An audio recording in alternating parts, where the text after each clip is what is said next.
Selamat siang semua. Perkenalkan, nama saya Anggriani Yohana Esnita, NIM 190160006. Baiklah, pada video kali ini saya akan menjelaskan Angkatan Sastra tahun 1950. Selamat menyaksikan. Sejarah Angkatan 50.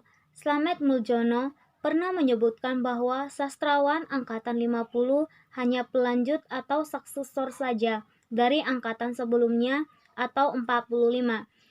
Ditinjau yang mendalam dan menyeluruh membuktikan bahwa masa ini pun memperlihatkan ciri-cirinya, yaitu berisi kebebasan sastrawan yang lebih luas di atas kebiasaan atau tradisi yang diletakkan pada tahun 1945. Masa 50 memberikan pernyataan tentang aspirasi. Periode 50 tidak hanya pengekor atau epigon dari angkatan 45, melainkan merupakan survival setelah melalui masa-masa kegoncangan. Adapun ciri-cirinya yang lebih rinci adalah sebagai berikut. Yang pertama, pusat kegiatan sastra makin banyak jumlahnya dan makin meluas daerahnya hampir di seluruh Indonesia, tidak hanya berpusat di Jakarta dan Yogyakarta. Yang kedua, terdapat pengungkapan yang lebih mendalam terhadap kebudayaan daerah dalam mewujudkan perwujudan sastra nasional Indonesia. Dan yang ketiga, penilaian keindahan dalam sastra tidak lagi didasarkan kepada kekuasaan asing, tetapi lebih kepada peleburan atau kristalisasi antara ilmu dan pengetahuan asing dengan perasaan dan ukuran nasional. Ciri-ciri Angkatan 50. Yang pertama, umumnya karya sastrawan sekitar tahun 1950 sampai 1960-an. Yang kedua, sampai tahun 1950 sampai 1955, sastrawan Angkatan 45 juga masih menerbitkan karyanya. Yang ketiga, corak karya cukup beragam karena pengaruh faktor politik atau ideologi partai. Dan yang terakhir, terjadi peristiwa G30 SPKI sehingga sastrawan lekra disingkirkan.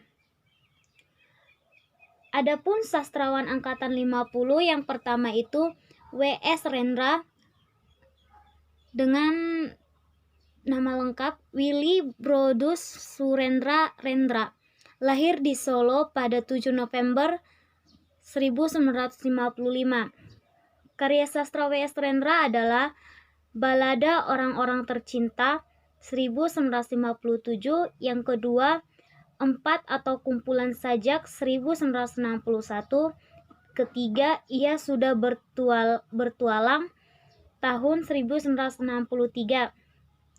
Yang kedua itu Ajip Rosidi. Ajip Rosidi lahir di Jatiwangi, Cirebon atau Jawa Barat pada tanggal 31 Januari 1938. Karyanya yang telah ia terbitkan adalah yang pertama itu Tahun-tahun Kematian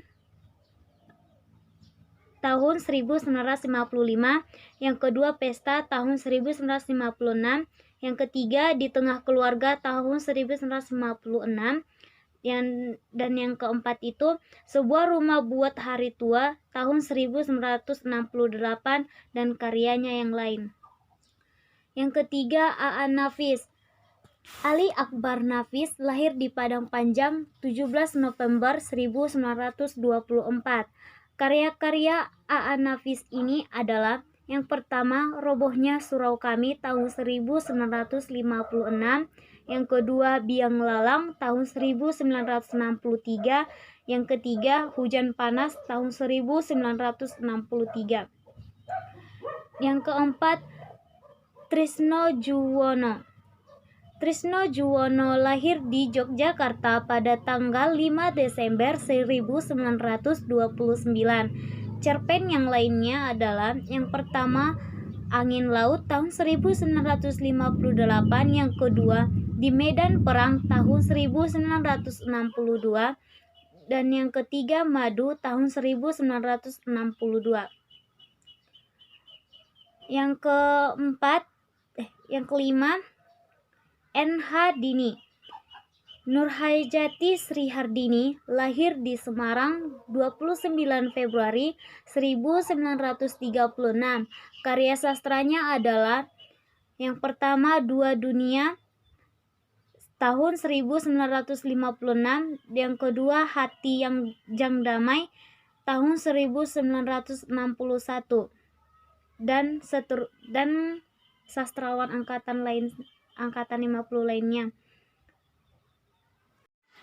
Berakhirnya angkatan 50. Angkatan 50-an berakhir karena pada angkatan ini muncul gerakan komunis di kalangan sastrawan yang bergabung dalam Lembaga Kebudayaan Rakyat atau Lekra yang berkonsep sastra realisme sosialis.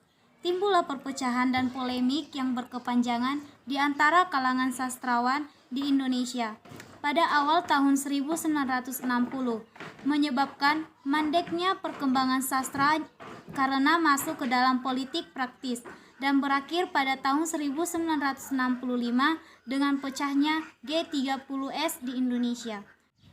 Demikian hasil pembahasan pada hari ini. Sekian dan terima kasih.